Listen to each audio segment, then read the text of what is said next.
ఆ బోసుగాడి పీడ విరగడైపోయిందనుకున్నాం. కంచే చేను మేసినట్టు, పూజారే లింగాన్ని మింగేసినట్టు, మంత్రే ముఖ్యమంత్రికి నామాలెట్టినట్టు ఇదెక్కడి వింత? వింత సంగతి అటు ఉంటుంది మాజీ ముఖ్యమైన మంత్రి గారు. ఆ బోసుగాడు ఇప్పుడు మన మీద కత్తి కడితే మిమ్మల్ని నమ్ముకున్న నేనేం కాను, నా పిల్లలేం కాను. లింగా ఆపు ఏడుపు. పరాయోళ్ళ ఏడుపులు పెడబబ్బులు వింటమే తప్ప మనోళ్ళ ఏడుపులు వింటాం ఈ డీజే జాతకంలోనే లేదు.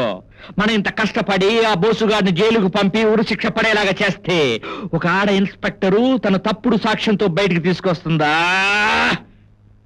ఇక మన జాగ్రత్తల్లో మనం ఉంటాం మంచిది. ఆ బోసుగాడు అంతు చూద్దాం. ఆటో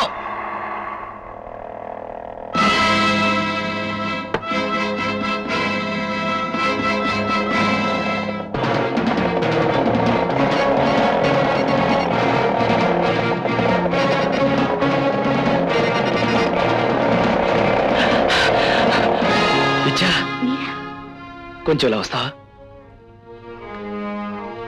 బెంగళూరు సాక్షులిద్దరూ ఈ ఊర్లోనే ఉన్నారు. వాళ్ళని పట్టుకునే ప్రయత్నంలోనే నువ్వు నాకు కనిపించావు. నువ్వు కాస్త జాగ్రత్తగా ఉండడం మంచిది. ఇలా ఎవరి సాయం లేకుండా బయటికి రావడం మంచిది కాదు. నాకిప్పుడు ఏ ప్రమాదం జరిగితే మాత్రం నష్టం ఏమిటి బావగారు? ఏ ఇద్దరిని కలపాలని ఇంతకు తెగించాను. ఆ అక్క మీరు దూరం అయిపోయారు. ఏ దేవుణ్ణి నమ్ముకుని ఇంత ధైర్యం చేశాను, ఆయన నాకు దూరంగా ఉంటున్నారు. ఈ బ్రతకడం కన్నా చావడమే నయం. ఊరుకోమ్మా, ప్రసన్న చాలా ఉత్తముడమ్మా. మనసు కష్టపడేలా ఏమైనా అన్నా నీ మనసు తెలుసుకోలేని మూర్ఖుడు కాదమ్మా. ఇంట్లో మొసలు కన్నీళ్ళు పెట్టి వీధిలో ఇదే నీ భాగవతం. పార్కుల్లోనూ బజార్లోనూ రహస్యంగా కలుసుకునేంత బరి తెగించావా నీచురాల? అక్క మీద ప్రేమ లేకపోతే లేకపోయింది, కనీసం గుడ్డిదనే జాలి కూడా లేకుండా ఎంత పాపాన్ని కొడిగెట్టారే. నీ బ్రతుకెందుకే? నిన్ను కనడం నేను చేసుకున్న పాపమే. నీ ముఖం చూడటం కూడా మహాపాపం. చిచ్చి, ఒక కూతురు ఇద్దరు మొగుళ్ళు, అతి రహస్యం బట్ట బయలు. ఇదంతా ముడి తెలిసే ఉంటదంటావా? తెలిసే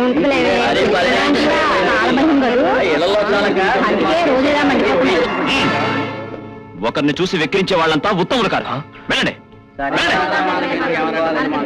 చూడు ప్రసన్న, జనం ఎంత గుడ్డివాళ్ళో చూడు. నేను ఇంటికి రావడం ఇష్టం లేక విద్యతో ఒక ముఖ్యమైన విషయం మాట్లాడాలని. కానీ రహస్యంగా పార్కులో కలిసే వాళ్ళను ఏమంటారో మీకు తెలుసా? కసాయి కొట్లో బీరకాయలు కోసిన మాంసం ముక్కలే అంటుంది ఈ ప్రపంచం.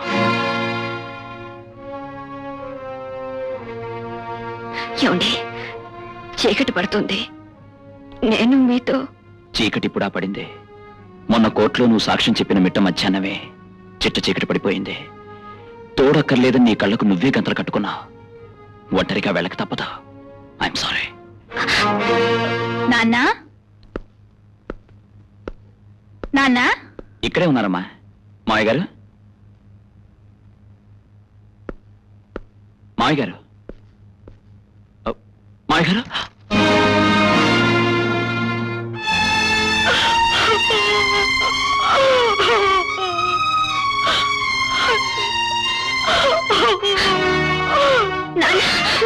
ఆగు, ఇది మీ నాన్నగారి చివరి కోరిక.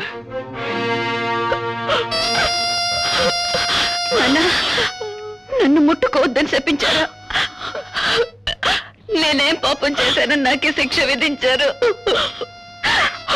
భగవంతుడు, ఇలాంటి శిక్ష ఆడ కూతురికి రాకూడదు, ఆడ కూతురికి రాకూడదు.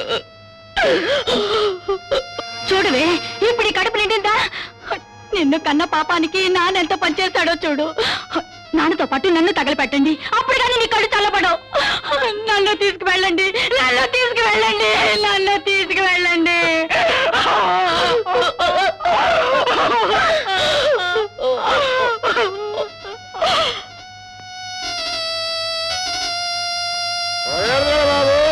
మామ గొప్పకే కొరి పెడతాడు.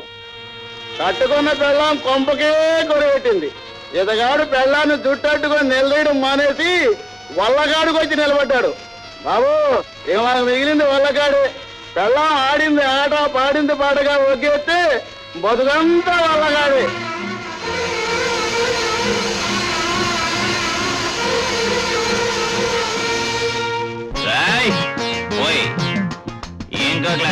ఇన్స్పెక్టర్ గారు తాగించాలండి. నేనిప్పుడు ఇన్స్పెక్టర్ని కానరా, ఓడిపోయిన మొగుడిని. తోటి మొగాడి చేతుల్లో మోసపోయిన మొగుణ్ణి. తాగుతా, ఇంకా తాగుతా. ఒళ్ళు మండి, కళ్ళు మండి, గుండె మండిపోయేదాకా తాగుతూనే ఉంటాను. చావడమో చంపడమో జరిగేదాకా ఆగకుండా తాగుతూనే ఉంటాను. ఎస్, తాగుతూనే ఉంటాను. ఏమిటి తాగుబోతైపోయాడా? పచ్చి దేవదాసు పిచ్చ పిచ్చగా తాగుతున్నాడు.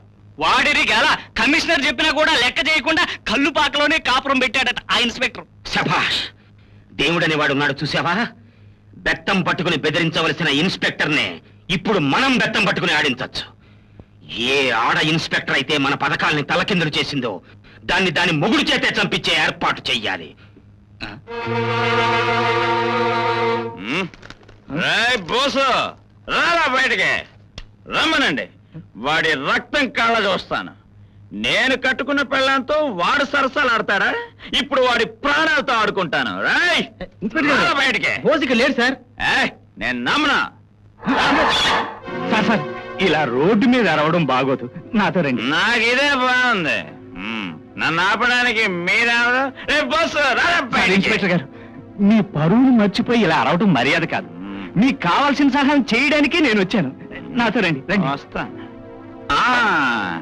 నాకు మందిస్తావా? ఓ, మీకు కావలసినంత మందిస్తా. పదండి. నన్ను ఎక్కడికి ఎందుకు తీసుకొచ్చారు? ఎక్కడ మందు? నేను తెప్పిస్తాగా, కూకోండి. మందు పట్టండి.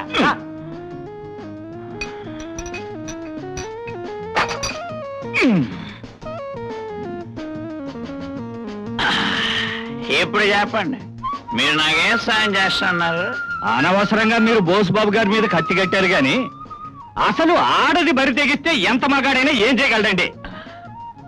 ముందు మీరు మీ ఆవిడ ఎంత చూడండి. మా ఆవిడే ముందు బరి తెగించినట్టు రుజువేంటి? ఇదిగో వీళ్ళే. వీళ్ళిద్దరు అంటే అదే మా మనుషులు. మీ మనుషులు అంటే అంత గొప్ప వాళ్ళ? మా వాళ్ళని అంత తేలిగ్గా తీసి పారైపోకండే. మొన్న బోసుబాబు కేసులో బెంగళూరు యూనియన్ మనుషులు వీళ్ళే. వీళ్ళిద్దరూ వాళ్ళని లాడ్జీలో కళ్ళారా చూశారు. అనవసరంగా పోలీస్ కేసులో ఇరుక్కోవడం ఎందుకని మేమే పంపించేశాం. మీ ఆవిడ చేసే నీచమైన పనికి అసలు సాక్షులు వీళ్ళిద్దరే. చెప్పండి రా. అవును బాబు, మీ ఆవిడ బోసుబాబు కలిసి లాడ్జీ గదిలో కింద పైన పైన కింద. You bloody scoundrels. మిమ్మల్ని బయటికి రావడానికి ఇలా ఇంత నాటకం ఆడాను. పదండి, Move. పదండి. పదండి, Move.